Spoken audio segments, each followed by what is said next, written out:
Hey, welcome to the final section of this course. You made it. I am so fucking proud of you. You have learned so much. So I want to just recap on what you've actually learned because it's really impressive. All right, so you've learned the basics of how your entire human machine works, how stress hijacks your brain, body, and well being, and why your nervous system keeps you stuck in survival mode.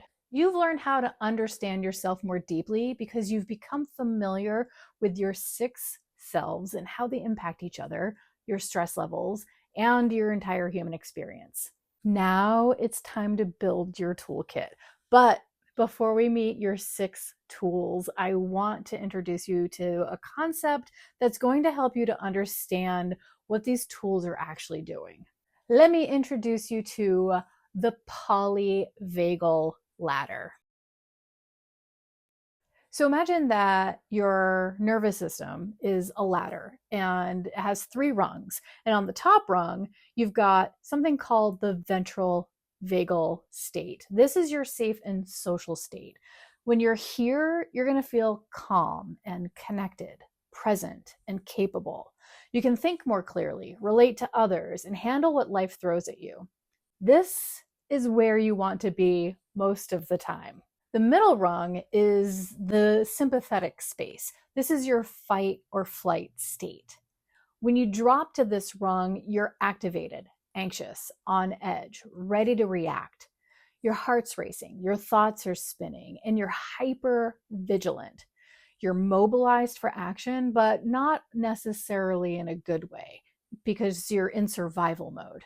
And now the bottom rung is what we call dorsal vagal. This is your shutdown state. When you drop all the way down here, you're going to feel numb, disconnected, exhausted, hopeless. You can't really think, you can't feel, you can't move. This is freeze, collapse, dissociation. It's your system kind of giving up and trying to conserve energy. So here's what you need to understand. When you are chronically stressed, you're going to be living on the middle and bottom rungs. You're either activated and anxious or you're shut down and numb. Sometimes you're both in the same day. And here's the problem with that. You can't think your way back up to the top rung. You can't logic yourself into feeling safe when your nervous system is screaming danger. You can't bully yourself into feeling better. You need practices that actually signal safety to your body.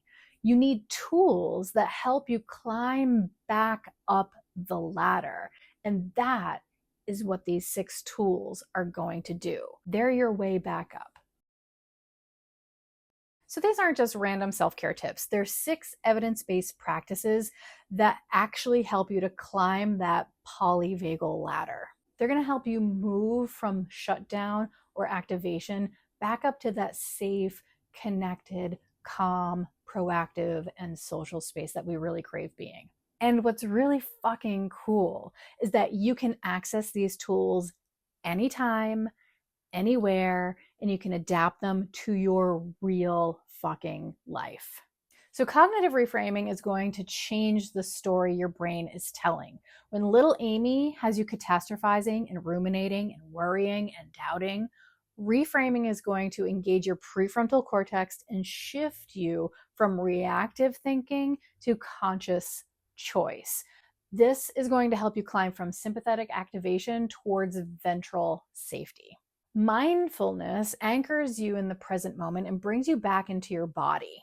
When your stress response has hijacked your entire human experience, mindfulness is going to interrupt that pattern and signal to your nervous system that you are safe right now. Movement uses your body to complete stress cycles. When you're stuck in sympathetic activation, all of that adrenaline and cortisol flooding your system is preparing you to run or fight. Movement helps you process that energy and signals to your brain that you've dealt with the threat. It's also going to help you shift from that stagnant space and help make you feel more proactive. It's all about learning how to manipulate your energy. We'll learn more later. Rest replenishes your energy and lets your nervous system do the hard work of repairing itself. When you're stuck at the bottom of the ladder in dorsal shutdown, rest is going to give your nervous system the recovery time it needs to build back up. It's not laziness, it's actually strategic recovery that helps you climb that motherfucking ladder. The fifth tool is expression, and that's going to help you to get feelings and emotions out of your brain and body so they don't get trapped as tension. When emotions are stuck, they keep you activated or in shutdown. Expression is going to release them, creating space for your nervous system to regulate. And the final tool is connection. When you build meaningful relationships with people, places, objects, and experiences, connection is literally going to activate the ventral vagal state, the safe and social rung at the top of the ladder. When you feel seen, supported, and connected to something meaningful, your nervous system receives the ultimate safety signal. Now, the reason these tools work is because they're actually designed to work along with your actual biology, specifically the polyvagal system.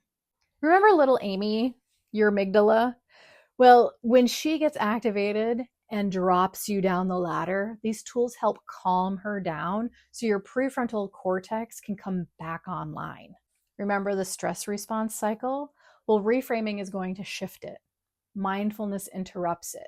Movement completes it. Expression releases it.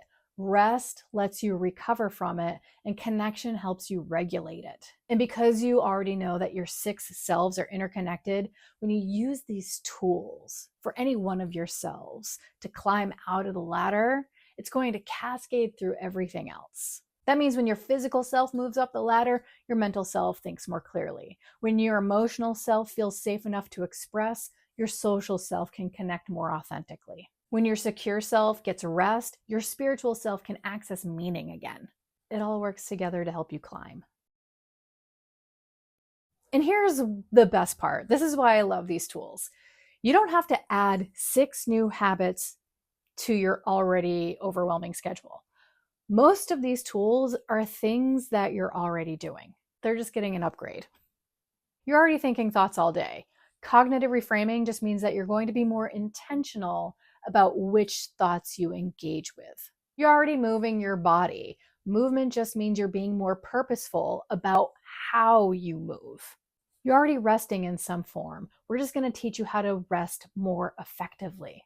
The goal isn't to change your entire life. It's to make small shifts in what you're already doing and shifts that help you to climb the ladder throughout your day instead of getting stuck at the bottom. So let's get real for just a minute. You cannot learn about these tools and then expect them to work when you're in full crisis mode. Think of it like strength training. If your goal is to deadlift 200 pounds, you can't just start with 200 pounds. You build up gradually. You condition your muscles. Building the capacity to climb the polyvagal ladder works the same way. Using these tools throughout your regular life, even when you're not in crisis, is going to strengthen your nervous system's ability to regulate. So when 200 pounds of stress shows up and drops you down the ladder, you can climb back up without breaking. It still won't be easy. It's still 200 pounds, but you'll be strong enough to handle it. Another thing, you don't need to use all 6 tools every single day. You don't need to master them. You don't need to become some Zen regulation guru. The goal is to access your inner strength when you need it, to understand what rung of the ladder you're on, and to trust yourself to climb back up when life gets hard. You've just spent weeks building your body literacy and self-awareness. That was you learning to recognize which rung you're on. Now you're going to add tools to help you climb. That's when the real shift happens. All right, so over the next 6 lessons, we're going to be diving deep into each tool, not just what it is, but how to make it work for your life, your nervous system, and your needs, and how it helps you to climb the ladder. But right now, just start noticing. Notice the pockets of time in your day, your morning coffee, your commute, the few minutes before bed, transitions between activities.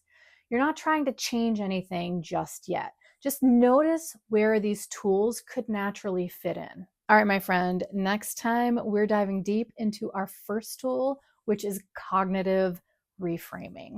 You're a beast. I fucking love you. Now get to work. Bye.